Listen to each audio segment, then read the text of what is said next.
talk about, I guess, how this idea sort of came together for you, because it seems like it combines some of the components of your other stories, but in a it's sort of tapping into a slightly different sort of territory than you've explored in the past. I would agree with that. It's different than my other films. It has certain thematic elements that are the same. It's people trapped in a small space, and around them or inside of them is evil. I mean, that's something I've been attracted to my entire career. This came along as a screenplay that was given to me, and I read it. And I thought, well, it has some interesting things, but it needs some work. So we worked on it. It got better and better and clearer what kind of film it needed to be. And it came at the right time, and I decided to do it. It's really pretty simple. Mm-hmm. Well, when you have a movie like this where there is a certain amount of dream logic, or there's obviously an outside perspective of what is actually going on in these moments, how much do you have to sort of vet, like, okay, we're going to have a showdown between this monster and another character. What is actually going on in that moment? Or Can't worry about it. No? Don't even think about it. No. You present it as if it's really happening. Mm-hmm. Mm-hmm. So unless you're trying to draw attention to dream logic, which gives away the whole MacGuffin, you can't do that. Not in this case. Mm-hmm. Mm-hmm. So I had to play it completely straight-faced. Mm-hmm. Well, I mean, one of the things that I've always really admired about your films is that although they sort of traffic in, sort of obviously genre material, like there is a classicism to them that they can fit. That as you have said, you're influenced by folks like Howard Hawks. That they fit more into that tradition than into sort of the grindhouse sort of schlock aspect of things.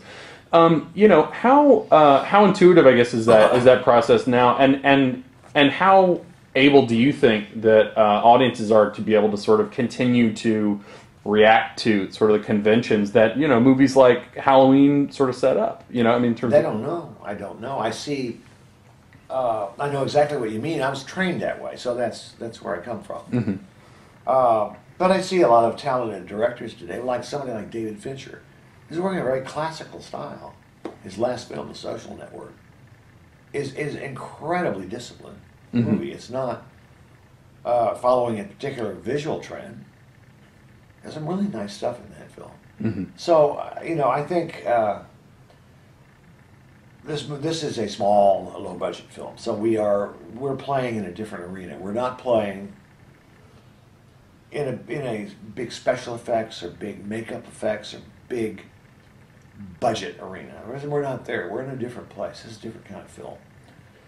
And my approach to things is always just tell this story the best way you can.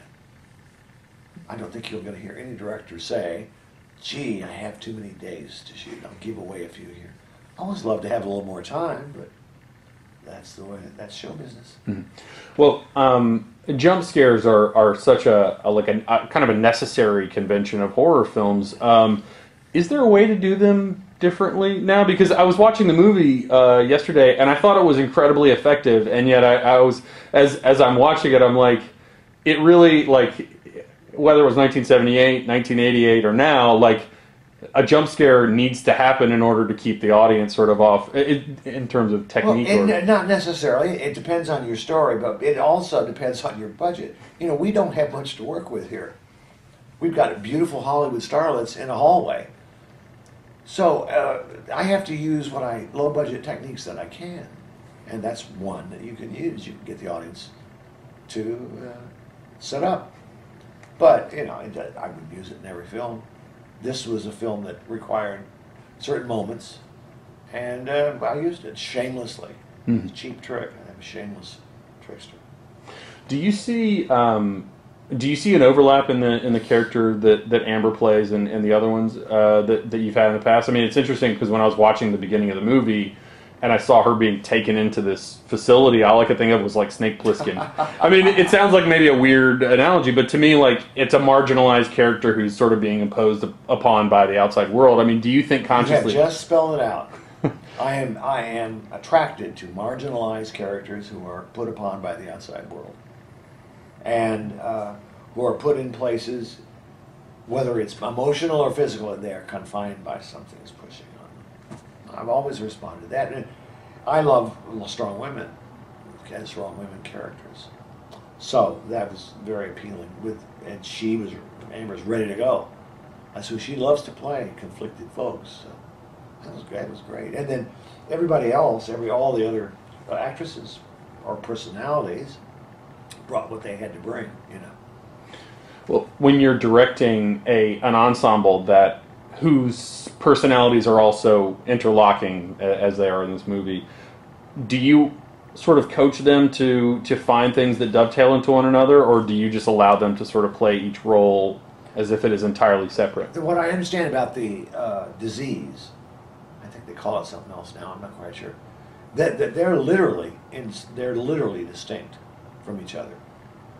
Emotionally, intellectually distinct. So you just keep it a totally different, separate human being. And that helps everybody come with their character. So, no, there's no overlap. None. It's been a while since you directed a film. How much energy was, or I guess, how much were you excited about getting back into doing this? How much was the delay something that was self-imposed as opposed to? It was necessary. But I started getting excited again with this Masters of Horror TV series that I shot 2 episodes of it. Oh, it was fun. Hell, no pressure. Back on the floor.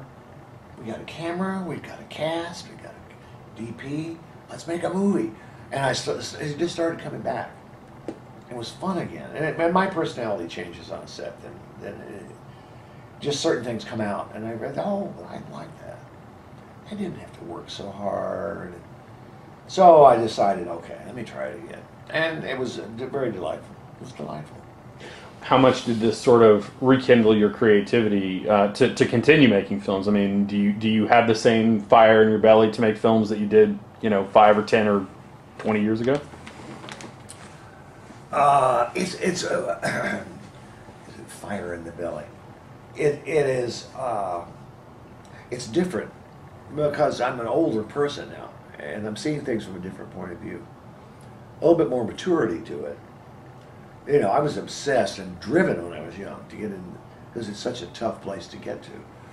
To become a movie director is really hard. And it was my dream as a child, so I was doing anything I could to get there.